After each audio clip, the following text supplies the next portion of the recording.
আসসালামু আলাইকুম সবাইকে। আশা করি সবাই ভালো আছেন। সো আমার ভাই, বন্ধু, জুনিয়র সবার কাছ থেকে আমি একটা প্রশ্ন পাই যে ভাই কোন বয়স বা কোন সময় আসলে বিদেশে পড়তে আসার সঠিক সময় বা সঠিক সিদ্ধান্ত হবে?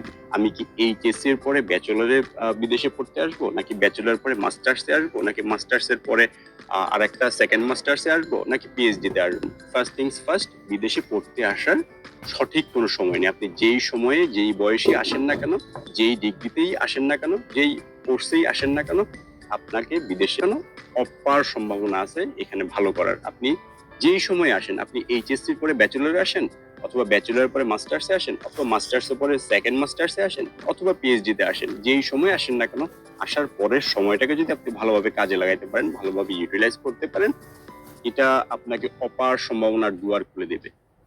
বিদেশের দেশগুলো, ইউরোপের বা ইউরোপিয়ান সেনজেন দেশগুলো অথবা ইংলিশ স্পিকিং কান্ট্রি যেখানেই যান না কেন, অপার সম্ভাবনা আছে এখানে। সো বিদেশের আসলে পড়তে আসার সঠিক কোনো বয়স নাই। আপনি যে বয়সে আসেন না কেন, সেই বয়সেই অসীম সম্ভাবনা আছে ভালো করার, এখানে আপনার ক্যারিয়ারটা এখানে ডেভেলপ করার। তবে আমি আমার পার্সোনাল সাজেশন থেকে বলতে পারি, যদি আপনি আমার কাছে জানতে চান একান্ত ভাবে যে আসলে সঠিক সময়টা, তুলনামূলক সঠিক সময় কোনটা হইতে পারে কম্পেয়ার করলে, সো সেই ক্ষেত্রে আমি বলবো আপনি এইচএসসি এর পরে ব্যাচেলরে চলে আসেন। এইচএসসি এর পরে 2-1 বছর সময় হাতে নিয়ে আপনি ব্যাচেলর পড়তে চলে আসেন। এইচএসসি দেওয়ার পরেই, রেজাল্ট হাতে আসার পরে আপনি আইএলটিএস প্রিপারেশন শুরু করতে পারেন এবং রিসার্চ শুরু করতে পারেন যে আপনার সাবজেক্ট ওয়াইজ আপনি কোন সাবজেক্টে পড়তে যাইতে চান, বা কোন সাবজেক্টটা আপনি ফিউচার ক্যারিয়ার পাথটা গড়তে চান, সেই সাবজেক্ট গুলো অনুযায়ী একটা দেশ সিলেক্ট করে নিতে পারেন যে আমি আসলে ওই দেশেই পড়তে চাইতে পারি।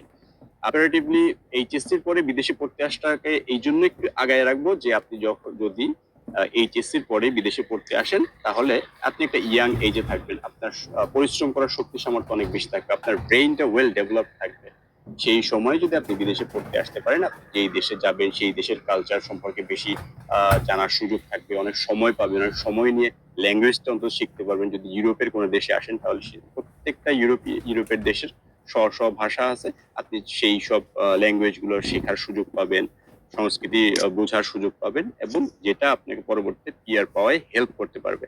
এবং যেহেতু ব্যাচেলর কোর্স গুলো 4 বছরের হয়ে থাকে, আপনি পিআর এর জন্য তাড়াতাড়ি এলিজিবল হবেন এবং পাসপোর্টের জন্য তাড়াতাড়ি আবেদন করতে পারবেন। সেই সব দিকগুলো চিন্তা করলে আমি এইচএসসি এর পরে ব্যাচেলরের বিদেশে পড়তে আসাটাকে একটু আগায় রাখবো। এতে আবার আপনারা যারা মাস্টার্স এর অলরেডি দেশে একটা মাস্টার্স করছেন, 5-7 বছর চাকরি করছেন বা ব্যবসা করছেন, বা 10 বছর চাকরি ব্যবসা করছেন, এখন চাচ্ছেন যে ফ্যামিলি সহ সেট আপ, ফ্যামিলি সহ পুরো পরিবারের সব পরিবারে আপনি বিদেশে পড়তে আসবেন, আপনি বিদেশে হচ্ছে যে আপনার লাইফটা সেটেল করবেন, এতেও কোনো সমস্যা নাই। আমি যদি আমার একটা পার্সোনাল স্টোরি শেয়ার করি, সেটা হচ্ছে আমার একটা স্কুল ফ্রেন্ড, ওরা, আমি যতদূর জানি, আমার স্কুল ফ্রেন্ড ঢাকা ইউনিভার্সিটি থেকে ওর মাস্টার্স ছিল, ওর ওয়াইফ জাহাঙ্গীরনগর ইউনিভার্সিটি থেকে মাস্টার্স ছিল, ওর ওয়াইফ প্রফেশনে টিচার ছিল, এবং আমার ফ্রেন্ডটাও হচ্ছে ব্যাংকে ভালো পজিশনে জব করতো।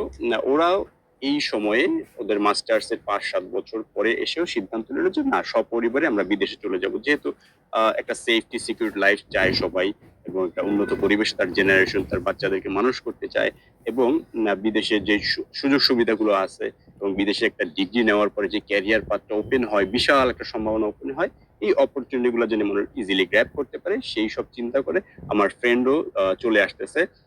ওরা মেবি আগামী মাসেই হয়তো বা ওরা ডেনমার্ক মুভ করবে ফ্যামিলি সহকারে, যদি আল্লাহ চান সবকিছু ঠিকঠাক থাকে। তো আসলে সঠিক কোনো সময় নেই এক্স্যাক্টলি আপনাকে ওই সময়টাতে বিদেশে পড়তে আসতে হবে, না হলে আপনি অনেক কিছু থেকে বঞ্চিত হবেন বা সম্ভাবনা কমে যাবে, এরকম কোনো বিষয় নাই।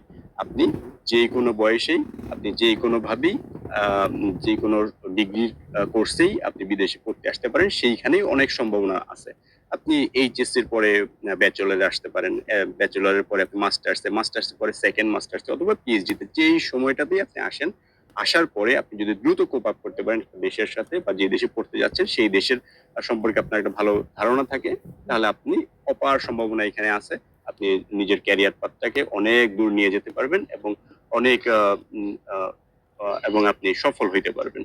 তারপরেও কম্পারেটিভলি যদি আপনি জানতে চান এক্স্যাক্টলি আসলে কোন বয়সটায় তুলনামূলক সুবিধা বেশি পাওয়া যাবে, তাহলে আমার সাজেশন থাকবে যে এইচএসসির পরে আপনি হচ্ছে যে এইচএসসির পরেই আপনি বিদেশে আসার প্রস্তুতিটা নেওয়া শুরু করেন, আপনি ব্যাচেলরে আসেন এইচএসসির পরে।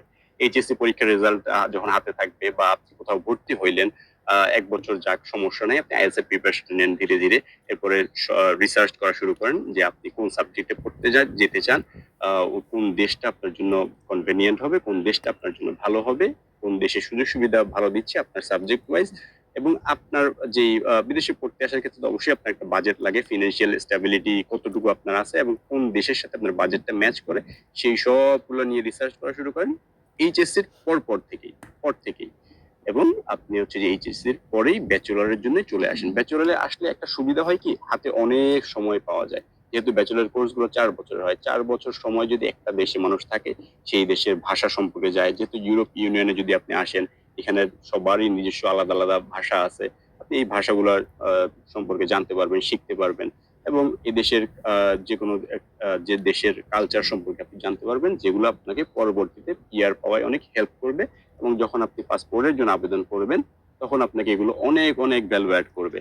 তো ওভারঅল আমি এটা বলতে চাই যে বিদেশে পড়তে আসার আসলে সঠিক কোনো বয়স নেই। আপনি যে কোনো বয়সেই এসে এখানে যে কোনো কিছু করা সম্ভব, ভালো করা সম্ভব। তবে কম্পারেটিভলি এইচএসসির পরে যদি ব্যাচেলর পড়তে আসেন, সেই ক্ষেত্রে আপনি ইয়াং এজে থাকবেন, আপনার শক্তি পরিশ্রম করার সামর্থ্য অনেক বেশি থাকবে। যেহেতু আপনি বিদেশে আসলে প্রথম 1-2 বছর বা কিছু মাস বা কিছু বছর আপনাকে প্রচুর পরিশ্রমের মধ্যে দিয়ে যাইতে হবে।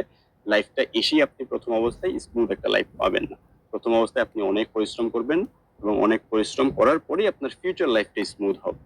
তো ব্যাচেলরে যদি আসেন, আপনি সেই সময় এজ সেই সময়ের এজ লেভেলটা কম থাকবে, আপনার পরিশ্রমী মন মানসিকতা বেশি থাকবে এবং আপনার শক্তি সামর্থ্য বেশি থাকবে। সেই সময়টাতে আপনি অনেক পরিশ্রম করলে ব্যাচেলরের পরে যখন আপনি মাস্টার্স এর দিকে যাবেন, তখন লাইফটা আপনার অনেক স্মুথ হয়ে যাবে। বা ব্যাচেলর 2-3 বছর পরের পরে দেখবেন লাইফটা স্মুথ হয়ে গেছে। আপনি যেই দেশে আছেন ওই দেশের সাথে কোপ আপ করে নিয়েছেন, ওই দেশের এনভায়রনমেন্ট, কালচার সবকিছুর সাথে আপনি কোপ আপ করে নিতে পারতেছেন ইজিলি। এবং ফিউচারে আপনাকে এটা অনেক অনেক অনেক বেনিফিট দিবে। শেষে আমি এটাই বলতে চাই যে বিদেশে পড়তে আসার আসলে কোনো সঠিক সময় নেই। আপনি যেই সময়, যেই বয়সে, যেই কোর্সেই আসেন না কেন, ভালো করার সম্ভাবনা আছে। কিন্তু কম্পারেটিভলি ব্যাচেলরে যদি পড়তে আসেন এইচএসসির পরে, কিছু সুযোগ সুবিধা আপনি পাবেন। সেটা আপনার ফিজিক্যাল কন্ডিশন যেমন স্ট্রং থাকবে, এই দিক থেকে পাবেন। অথবা একটা লম্বা সময় পাবেন, একটা লম্বা সময় ধরে একটা দেশ সম্পর্কে জানার সময় পাবেন, ওই দেশে মেশার সুযোগ পাবেন, ওই দেশের ভাষাটা শেখার সুযোগ পাবেন। এবং পিআর এর জন্য আপনি তাড়াতাড়ি এলিজিবল হবেন। আপনি ব্যাচেলরটা কমপ্লিট করলে একটা দেশে 4টা বছর থেকে গেলেন। দেখা যায় ম্যাক্সিমাম দেশে 4-5 বছর, 10 বছর, কোনো কোনো দেশে 5 বছরেই পিআর অ্যাপ্লাই করা যায়। তাহলে আপনি পিআর এর জন্য তাড়াতাড়ি এলিজিবল হয়ে গেলেন। তো ধন্যবাদ সবাইকে। আশা করি আমার ইনফরমেশন গুলো আপনাকে হেল্প করবে আপনাদের বিদেশে আসার প্রস্তুতি নেওয়ার ক্ষেত্রে। আর ধন্যবাদ সবাইকে।